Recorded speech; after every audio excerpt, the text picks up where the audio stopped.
Even when I come back, protocol compliant.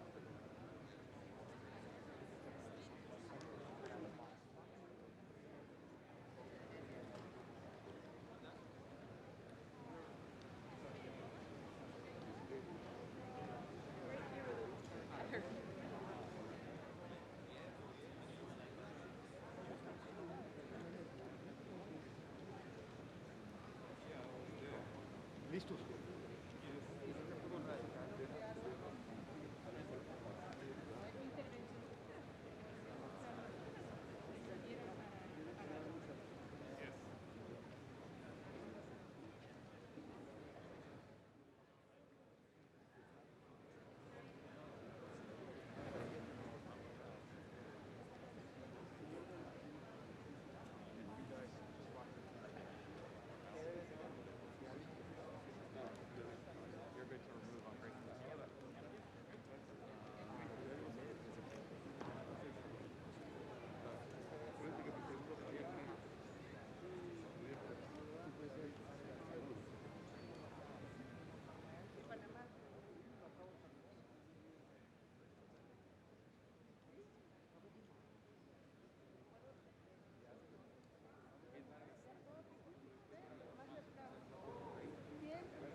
Ahora encantado. ¿Cuánto voy a andar por WhatsApp?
I'm good. I'm good.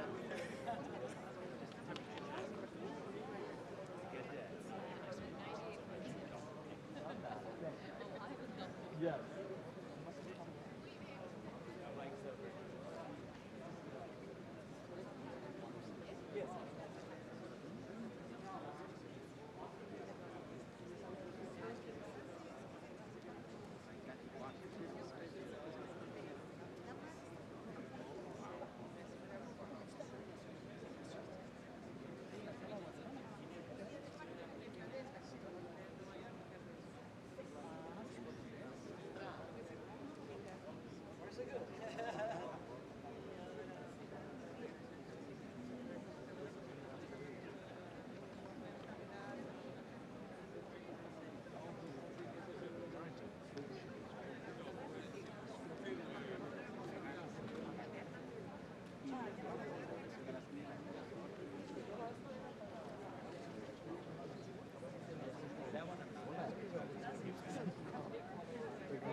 Pero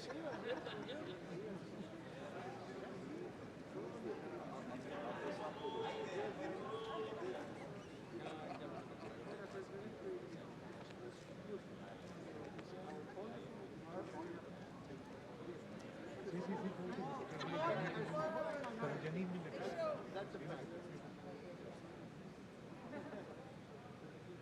So he's been friends with me too. He's not with partners. No, he's not.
Distinguished delegates, the SIRG will begin momentarily.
nuestra embajada, alguien que le prepare algo.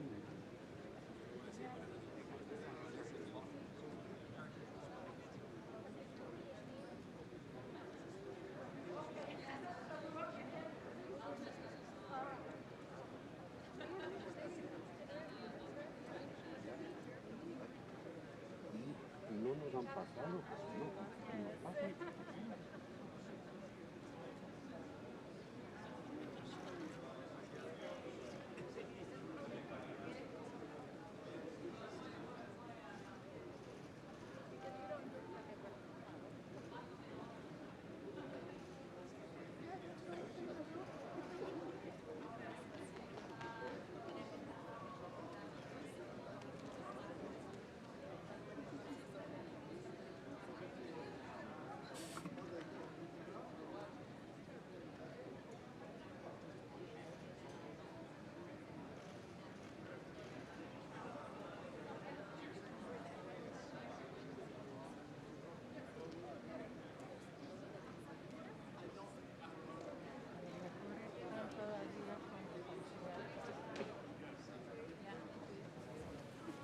Good morning, everyone.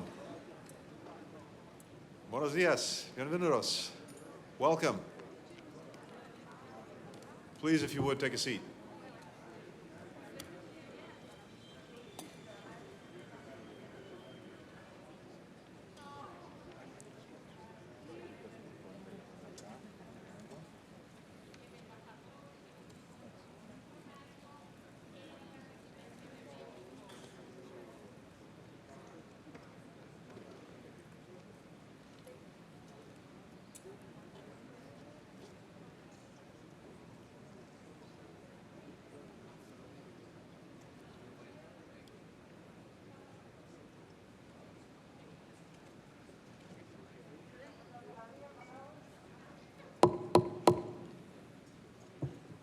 This is the great power of being the chair. Again, welcome everyone. Good morning. Welcome to Los Angeles. It is wonderful to see my fellow ministers, all of your teams here for the 9th Summit of the Americas. And welcome to each of you. Welcome to the Summit Implementation Review Group Ministerial. For those of you who are not familiar with this group, it is made up of national coordinators from countries across our hemisphere who negotiate the political commitments that our nation's leaders will adopt at the summit in the days ahead. Months of work have gone into the commitments that we'll discuss today and into ensuring that our level of ambition meets the level of need of people across our shared hemisphere. And let me simply say this, we are deeply grateful for all of the efforts that our respective teams have made. Thank you, thank you, thank you.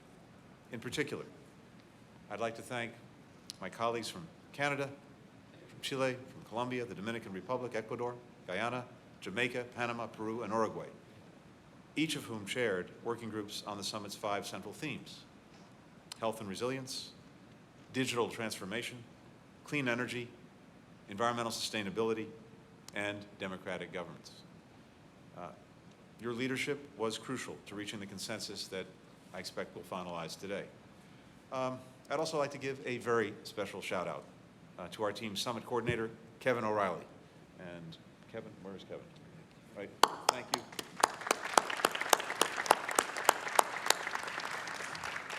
And our deputy coordinator, Dave Silverman, who is serving his 7th summit. There's got to be an award that goes with that. So thank you both for remarkable service and remarkable work.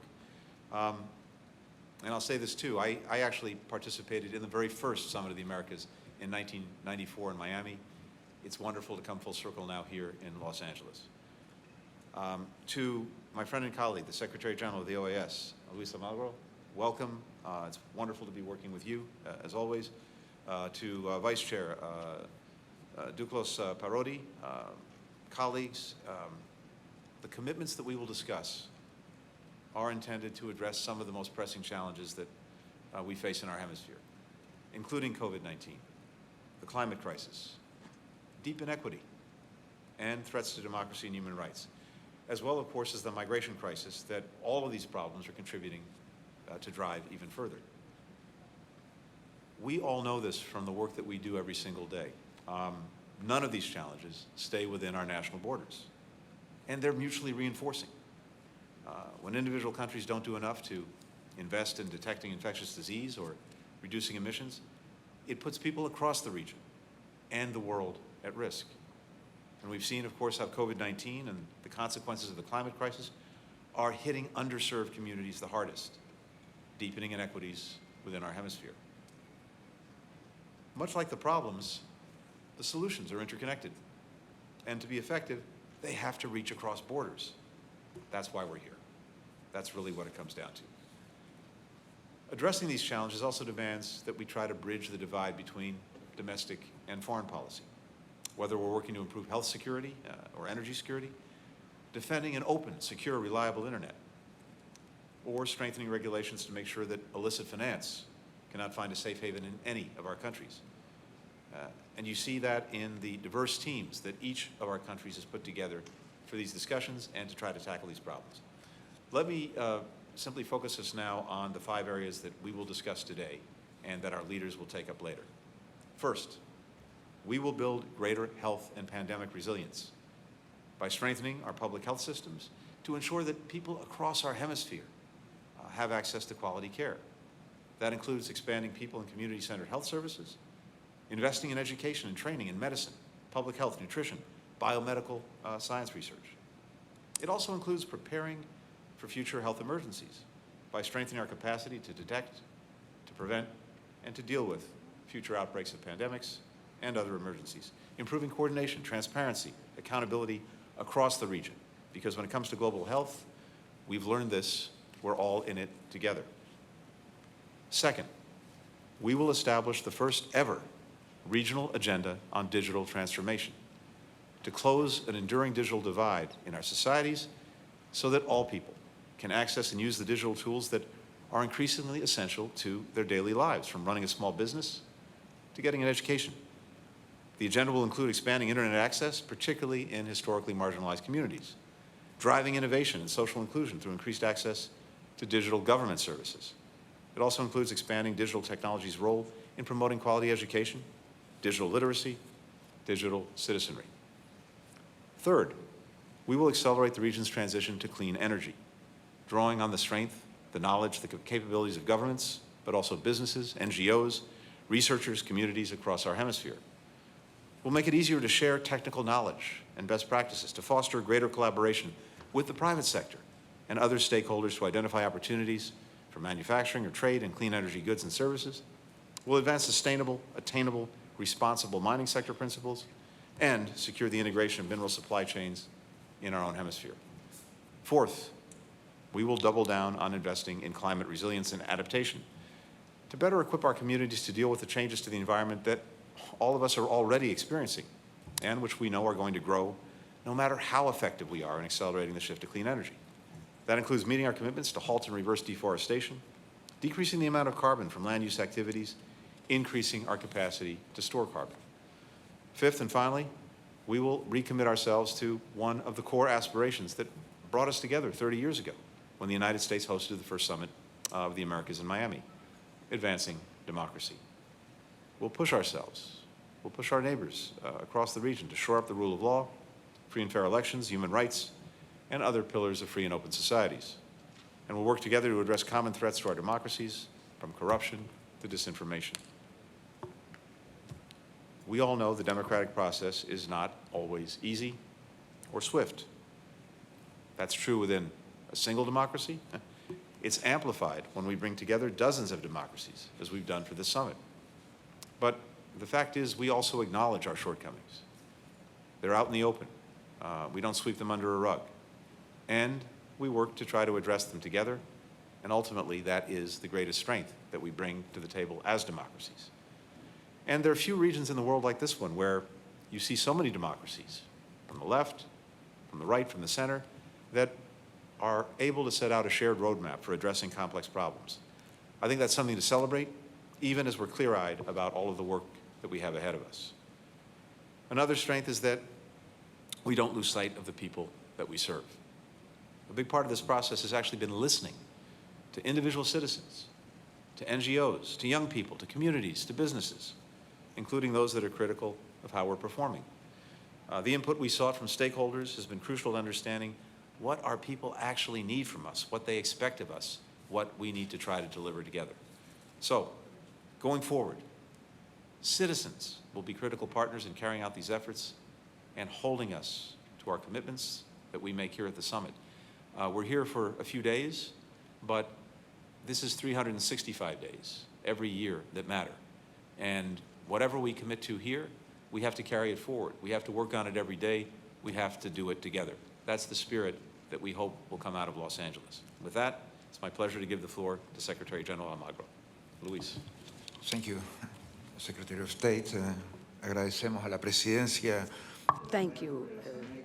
And we want to thank the United States government, the SIRG, Secretary of State Blinken, for getting us together before the summit. Ladies and gentlemen, ministers, foreign affairs coordinators, national coordinators, summit coordinators, participants, representatives of the Joint Summit Working Group.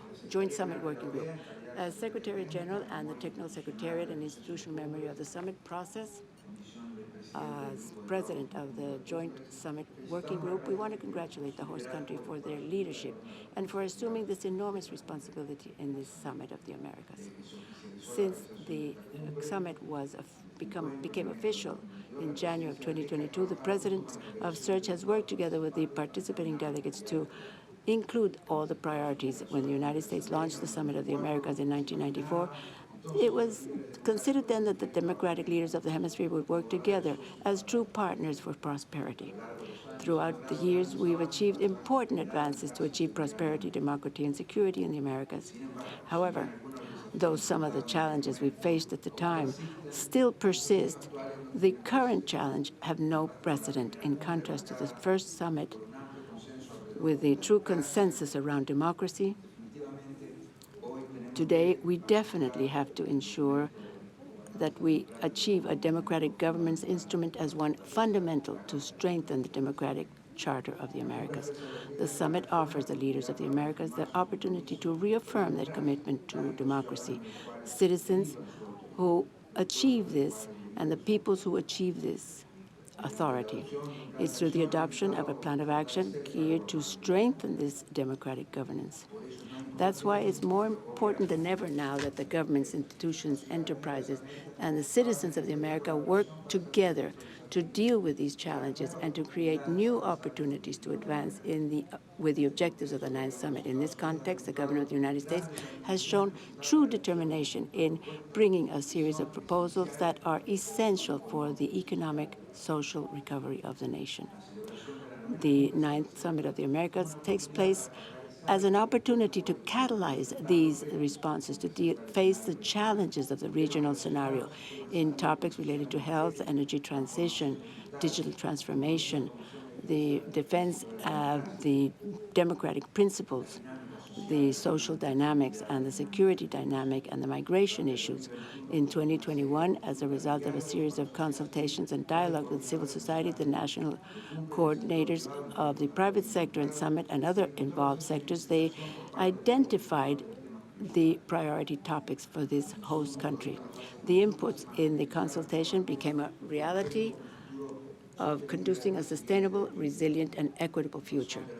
As a result of the many challenges faced by the countries of the region, the later context of COVID must be taken advantage to promote a collective agenda for which we must strengthen the coordination of all agents and reinforce multilateral coordination in the inter-American system. The whole system begins with this summit. It does not end here. It begins with the summit. It's a new period of partnerships in the Americas. Today, we have two entities of the inter-American system, United Nations multilateral banks, who have actively participated throughout the negotiations. I've had a chance to meet virtually with them, and we've closely followed the evolution of all the discussions with interest in identifying, of course, the financing sources, because these efforts require that we pay several bills. And that's the effort that the host country has promoted to find the solutions needed by the hemisphere. And I want to end saying that in view of the social, political, economic, and health impacts caused by the COVID pandemic in the regions, it's necessary that we go back to the Sustainable Development Goals, which means that we adopt strategic measures to deal with the systemic and structural deficiencies and shortcomings in the region. This requires greater convergence amongst our institutions. We call upon us to overcome differences so that we can truly achieve the implementation as a result of the work adopted. The role of the Technical Secretariat of the summit process will continue to harmonize the efforts of all regional, public, and private agents to support member countries around all the priorities adopted at this summit. I wish you a very productive and successful discussion and summit. We'll take a moment to let our colleagues from the media leave the room. Thank you.